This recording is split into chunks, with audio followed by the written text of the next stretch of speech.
حضرت خالد بن الولید رضی اللہ تعالی عنہ ابی عبیدہ بن الجراح کی قیادت میں، چونکہ آپ کو حضرت عمر نے معزول کر دیا تھا، پہلے یعنی کمانڈر جو تھے وہ حضرت خالد تھے، لیکن حضرت عمر بن الخطاب نے انہیں خط لکھا کہ آپ کی کمانڈری ختم ہے، اب آپ پر ابی عبیدہ بن الجراح جو ہیں وہ آپ کے بڑے ہوں گے، آپ ان کے ماتحت ہیں۔ حقیقت میں یہ خالد کے لیے بہت بڑا امتحان تھا، یہ کہہ دینا تو بڑا آسان ہے، اسی لیے دیکھیں نا بھی آج اتنا دور گزر گیا، آج بھی آپ کی فوج میں یعنی ابھی تک ایک ان کی نظام ہے کہ اگر ان کا جونیئر ان کا بڑا بن جائے تو اس کے اوپر جو سینئر ہے وہ استعفیٰ دے۔ کبھی میں اپنے جونیئر کو پھر کیسے سلام کروں جو کل میرے ماتحت تھا، آج وہ بڑا بن گیا، لہذا وہ ان کا ایک اصول ہے، وہ فوراً استعفیٰ دے۔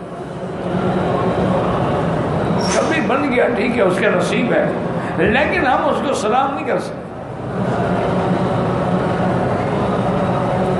تو حضرت خالد بن الولید کے لیے بھی یہ حکم جو ہے بڑا شاک تھا، لیکن آپ نے اپنی قوت ایمانی سے وہ حکم ابو عبیدہ رضی اللہ تعالیٰ، عبیدہ بن الجراح رضی اللہ تعالیٰ کی خدمت میں خود پہنچایا کہ جی حضرت عمر کا یہ آرڈر ہے، اور آج کے بعد میں آپ کا ایک ادنا سپاہی بن کے بھی لڑوں گا، میرا جہاد جو ہے وہ اللہ کے لیے تھا، عہدے کے لیے تو نہیں تھا۔ اچھا، اس میں بھی بڑا ایک مشہور واقعہ ہے جو دشمنوں نے گھڑا ہوا ہے، انہوں نے یہ واقعہ بنایا ہے کہ جی حضرت خالد کو حضرت عمر نے عہدے سے کیوں ہٹایا۔ وہ یہ کہتے ہیں کہ ایک جنگ کے موقع پر حضرت خالد بن ولید نے ایک آدمی کی بیوی سے عاشق ہو گئے، پھر اسی جنگ میں اس کے خاوند کو قتل کرا دیا اور اس کی بیوی سے خود نکاح کر دیا اور عدت کی بھی انتظار نہیں کی۔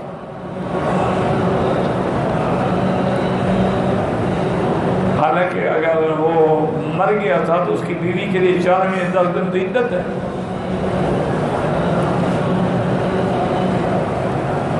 اس لیے جب حضرت امیر المومنین عمر بن الخطاب کو اطلاع ملی تو انہوں نے ان کو عہدے سے ہٹا دیا۔ یہ بالکل 100% نہیں بلکہ 101% جھوٹ ہے۔ یعنی ایک آدمی کسی کی بیوی پہ عاشق ہو جائے، اس کو قتل کروا دے، پھر اس کی بیوی سے عدت کے بغیر شادی کر دے، صرف اس کو عہدے سے ہٹا دو، سزا کون دے گا قتل کی؟ یعنی حضرت عمر پر بھی اعتراض ہو گیا نا کہ انہوں نے انصاف نہیں کیا۔ بھائی جب اس نے قتل کیا تھا تو قتل کی سزا کا فیصلہ تو کرے نا، پھر اگر اس نے عدت کے بغیر نکاح کر دیا تو زنا ہے، پھر اس زنا کی سزا کا کیا فیصلہ ہوگا؟ تو یہ بالکل جھوٹ ہے، یہ روافض اور شیعہ کے بنائی ہوئی باتیں ہیں، گھڑی ہوئی باتیں ہیں، اور جن کے اندر کسی قسم کی کوئی حقیقت نہیں ہے۔ اصل واقعہ یہ تھا کہ حضرت خالد بن الولید رضی اللہ تعالی عنہ جہاں بھی گئے ہیں، جس جنگ میں بھی آپ کو بھیجا گیا، اللہ کی رحمت سے فتح نے قدم چومے۔ اسی وجہ سے آپ کو حضور نے لقب دیا تھا سیف الرحمن، اللہ کی تلوار ہے۔ تو یہ بات جو ہے نا زبان زد عام ہو گئی بھی، حضرت خالد جہاں جائے گا فتح ہوگی۔ حضرت عمر کو یہ بات ناگوار گزری کہ لوگ تو پھر شرک میں مبتلا ہو رہے ہیں کہ فتح کا مقصد یعنی خالد ہے، خالد ولید مر جائے تو مسلمانوں کو کبھی فتح حاصل نہیں ہوگی۔ کیا ہے، کیا عقیدہ ہے؟ عقیدے کو مٹانے کے لیے، چونکہ حضرت عمر ان چیزوں کا بڑا خیال رکھتے تھے. جیسے حدیبیہ میں جس درخت کے نیچے حضور پاک نے بیعت کی ہے، وہاں کچھ صحابہ نے اپنی تلواریں لٹکائیں، حضرت عمر نے حکم دیا درخت کاٹ دو. حالانکہ تبرک بآثار الانبیاء میں تو اختلاف ہی نہیں ہے کسی کو، سب کے نزدیک جائز ہے. اس لیے صحابہ حضور کا بچا ہوا پانی لے کے اپنے چہروں پہ مل لیتے تھے. حضور کا لعاب دہن بھی ہاتھ میں لے کے چہرے پہ مل لیتے تھے. حضور کے کپڑے محفوظ رکھتے تھے، حضور کے ناخن محفوظ رکھتے تھے، حضور کے بال محفوظ رکھتے تھے. اس لیے امام بخاری رحمۃ اللہ باقاعدہ باب باندھا ہے کہ آثار الانبیاء سے تبرک پکڑنا جو ہے وہ جائز ہے.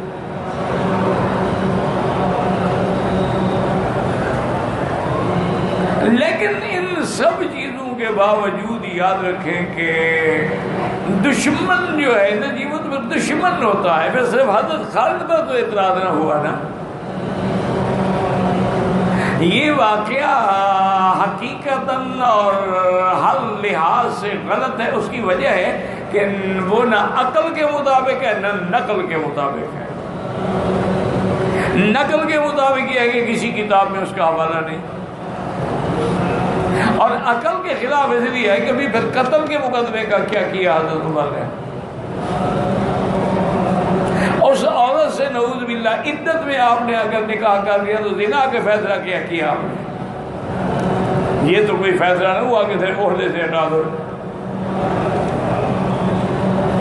تو اصل وجہ یہ تھی کہ حضرت عمر نے اس دماغوں میں جو خلل آ گیا تھا جی فتح خالد کے لیے ملتی ہے، اس کو ختم کرنے کے لیے انہیں معذور کر دیا.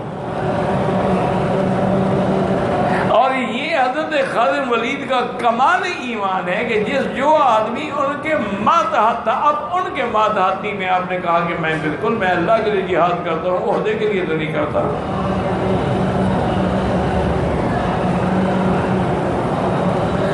اچھا اسی طرح جب آپ کے حضرت عمر کے زمانے میں رومن کے فوجوں سے مقابلہ تھا، حضرت خالد بن الولید کے ذمہ لگایا ابی عبیدہ نے کہ آپ اپنے ساتھ کچھ لوگ رکھ لیں، رات کو گشت پہ نکلیں، اگر کہیں سے دشمن کے حملے کا اندیشہ ہو تو اپنے مجاہدین کو جگا دیں فوراً، اور اندازہ بھی کریں کہ ان کی کل تعداد کیا ہے اور ان کا کس کس جگہ محاذ ہے، کس کس جگہ انہوں نے اپنا طاقت جمع کی ہے. تو حضرت خالد کے ساتھ تقریباً اس وقت 60 آدمیوں کا ایک یعنی فوجیوں کا وفد تھا.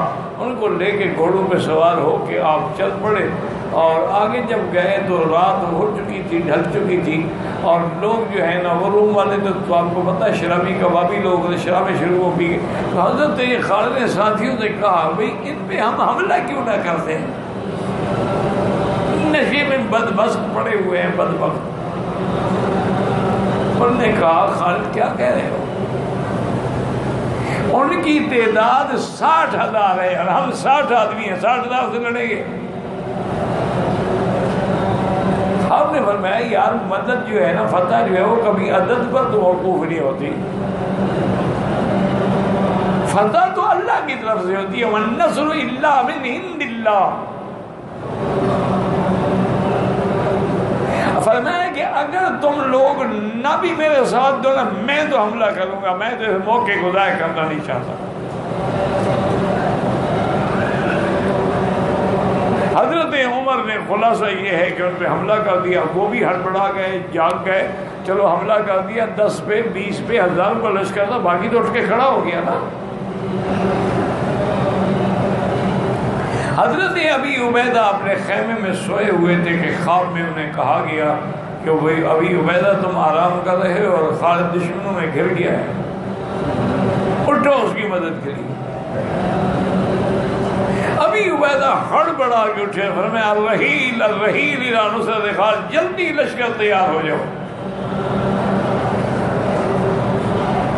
حضرت ابی عبیدہ فرماتے ہیں کہ ہم جلدی سے جتنے جلدی نکل سکتے تھے، بھی جو تیار جلدی نکلیں باقی آ جائیں پیچھے سے، تو میں نے دیکھا کہ 2 گھوڑ سوار جو ہیں وہ ہماری اس نظم کو، ہماری صف کو چھوڑ کے آگے نکل رہے ہیں ہم سے۔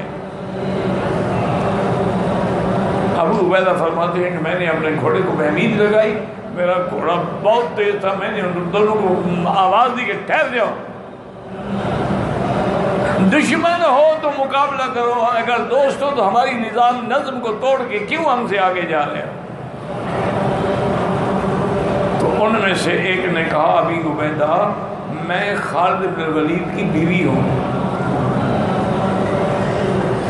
میں نے جب آواز سنی کہ خالد جو ہے وہ دشمنوں کے گھیرے میں گر گئے ہیں تو خیمے میں نے نظر ڈالی تو وہ جو ٹوپی مبارک ہمیشہ سر پہ رکھتے تھے تو وہ خیمے میں رکھی ہوئی تھی، تو میں نے کہا بھی خالد وہ ٹوپی بھی بھول گئے ہیں اور پھر اس ٹوپی کے بغیر آج پھر شاید ان کو فتح نہ ملے۔ تو میں نے کوشش کی کہ کسی شکل میں ان تک یہ ٹوپی پہنچا دوں۔ اصل پتہ ہے کیا چیز تھی؟ اس ٹوپی میں بال مبارک تھے حضرت پاک۔ حضرت خالد نے اس ٹوپی کے اندر حضور کے بال سلائے ہوئے تھے اور وہ ٹوپی رکھ کے پھر جہاد کرتے تھے، تو کیسے فتح نہ ہو؟ تو انہوں نے کہا اب ناراض نہ ہوں، میں کوشش کرتی ہوں کہ کسی طرح وہ ٹوپی ان کو پہنچا دوں۔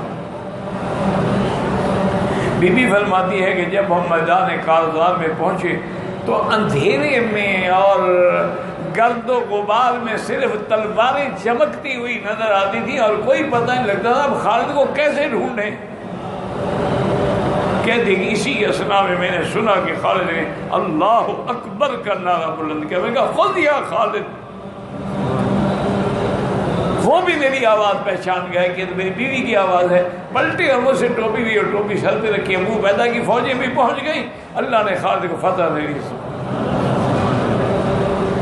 تو اب یہ واقعات جو ہے نا یہ 1-2 کا مقابلہ کرے گا یا 1-10 کا، وہ قانون ہے۔ قانون کے علاوہ جو حالات ہوتے ہیں وہ مستثنیات ہوتے ہیں کہ کسی پیغمبر کا معجزہ ہو جائے یا کسی اللہ والے کی کرامت ہو جائے۔ اسی لیے ایک بہت بڑے انگریز صحافی نے مسلمانوں پر ایک مؤتمر کے موقع پر اعتراض کیا تھا۔ اس نے کہا کہ مجھے سمجھ نہیں آتی، آپ کہتے ہیں کہ آپ کا خدا جو ہے وہ عدل فرماتے ہیں، ظلم سے پاک ہیں، نا انصافی سے پاک ہیں، ان کا ہر فیصلہ جو ہے وہ عدل پہ ہوتا ہے۔ تو علماء نے کہا بالکل ہمارا ایمان ہے کہ ان اللہ لا یظلم مثقال ذرۃ، اللہ ذرے کے برابر بھی کسی بھی ظلم نہیں کرتے۔ اور نے کہا اس سے بڑا ظلم کیا ہوگا کہ خالد جیسا مجاہد جو خود فرماتی ہے کہ میرے سر سے لے کر پاؤں تک حتیٰ کہ شرمگاہ پر بھی 2 انچ جگہ خالی نہیں ہے جہاں مجھے تیر یا تلوار یا نیزے کا زخم نہ لگا ہو، جس نے اتنی بڑی قربانی دی وہ بستر پہ مر رہا ہے بغیر شہادت کی موت کے، اور وہ خود کہہ رہے ہیں کہ انا اموت کا موت الحیوان، میں تو حیوانوں کی موت مر رہا ہوں، مجھے شہادت تو نہ ملی۔ تو یہ آپ کے خدا کا انصاف کہاں ہے کہ ان کو کیوں نہیں اتنی قربانیوں کے بعد شہادت ملی؟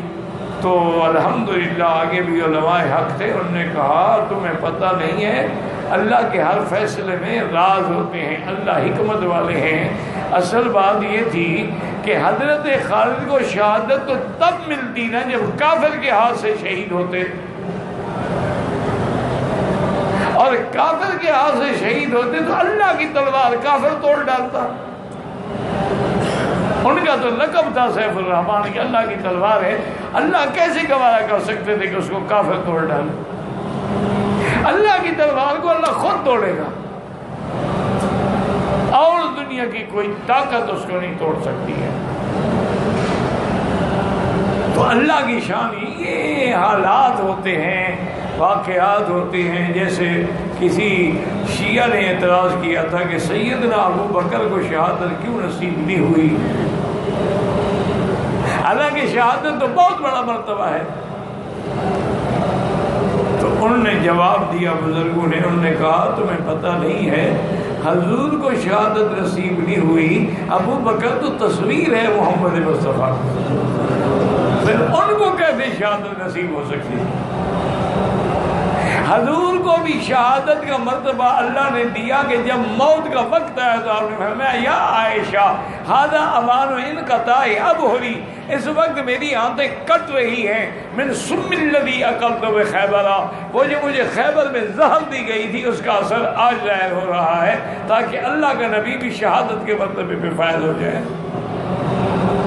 تو ان کو بھی اللہ نے اس زہر کی وجہ سے شہادت دی، اور ابو بکر کو بھی جیسے سانپ نے ڈسا تھا اس شہادت کی وجہ سے اللہ نے موت دی. اور دوسرا انہوں نے کہا ظالمو غور کرو، حضور پاک آپ شہید نہیں ہوئے لیکن آپ کا نواسہ حسین شہید ہوا ہے. اگر حضرت ابو بکر شہید نہیں ہوئے تو آپ کا نواسہ حضرت عبداللہ ابن زبیر شہید ہوا ہے، بی بی اسماء کا بیٹا. وہ تو بالکل کاپی ہے محمد مصطفیٰ، وہ تو تصویر ہے محمد الرسول اللہ کی. وہ تو اتنے حضور میں فنا ہو چکے تھے کہ صحیح حدیث میں ہے کہ جب مدینہ شریف ہجرت میں آئے تو حضرت ابو بکر کہتے ہیں کہ مدینے والے آگے پہلے مجھے ملتے تھے، بعد میں حضور کو ملتے تھے، ان کو پتہ نہیں لگتا تھا کہ اللہ کا نبی کون ہے.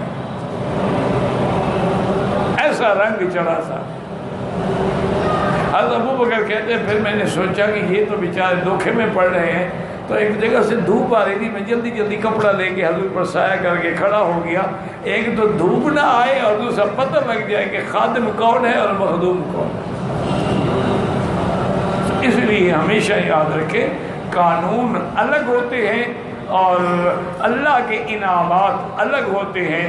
جہاں اللہ کی مدد آتی ہے پھر وہاں قانون نہیں، وہاں تو پھر اللہ کی رحمت ہی رحمت ہوتی ہے.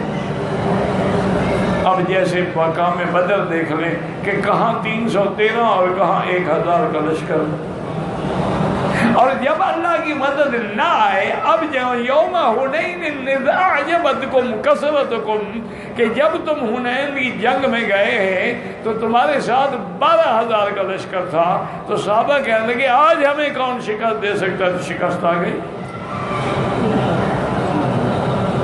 وَكَمْ مِنْ فِئَةٍ قَلِيلَةٍ غَلَبَتْ فِئَةً كَثِيرَةً بِإِذْنِ اللَّهِ، کتنی چھوٹی جماعتیں ہیں جو اللہ کی مدد سے بڑی بڑی جماعتوں پہ غالب ہو جاتی ہیں. تو اصل میں ان میں یہ احکام ہیں. واللہ اعلم.